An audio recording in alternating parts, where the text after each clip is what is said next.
Irmãos, para o desespero dos chefes, dos sacerdotes, dos líderes religiosos, de Pilatos, do próprio diabo, ao terceiro dia, domingo pela manhã, Maria Madalena, Salomé e Maria, mãe de Tiago, eles compraram especiarias para ungir o corpo de Jesus, para prestar a Jesus uma última homenagem, e elas vão para o cemitério, como o pastor Valdir disse no começo desse culto, e elas vão para aquele cemitério entristecidas, para elas Jesus morreu, acabou, e elas vão lá, mesmo assim elas o amam, e elas estão preocupadas. Nós queremos prestar a ele uma última homenagem, mas quem que vai remover a pedra? Quem que vai remover a pedra para a gente poder perfumar o corpo de Jesus, como era o costume daqueles dias? E daí o evangelista Mateus fala uma coisa maravilhosa, ele fala aqui, eis que naquele momento, parece que a preocupação delas foi uma oração a Deus, e na providência de Deus, naquele exato momento, sobreveio naquele cemitério um forte terremoto, e um anjo do Senhor desceu do céu, e chegando ao sepulcro, ele rolou a pedra da entrada, e ele assentou-se sobre a pedra, fez dela o seu banquinho.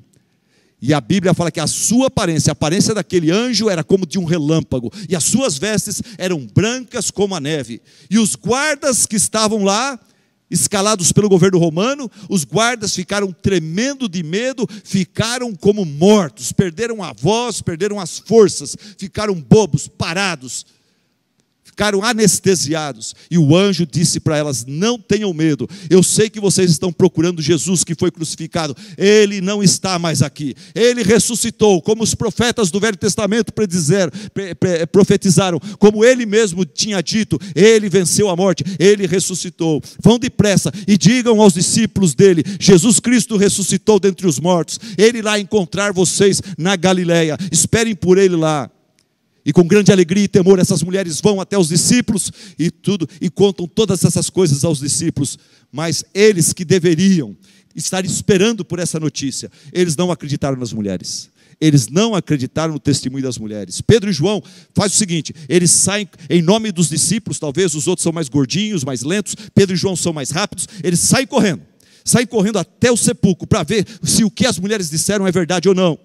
E vendo o sepulcro vazio, eles voltam ao grupo, aos 11, agora aos 9, com as palavras incertas, e a Bíblia fala, porque eles ainda não entendiam as profecias da palavra, das escrituras, que era necessário que Jesus Cristo ressuscitasse dentre os mortos. Nesse interim, Jesus se revela a Cleopas e ao outro discípulo na estrada para Emaús. Nesse interim, Jesus se revela a Pedro e finalmente aos 11. E depois a mais de 500 pessoas, 500 seguidores de Cristo, tem esse encontro com Jesus ressurreto. E depois ele aparece também a Tiago, o seu irmão incrédulo, que por conta desse encontro com Jesus ressurreto, se converte e se une ao grupo dos apóstolos, em Atos você o vê lá.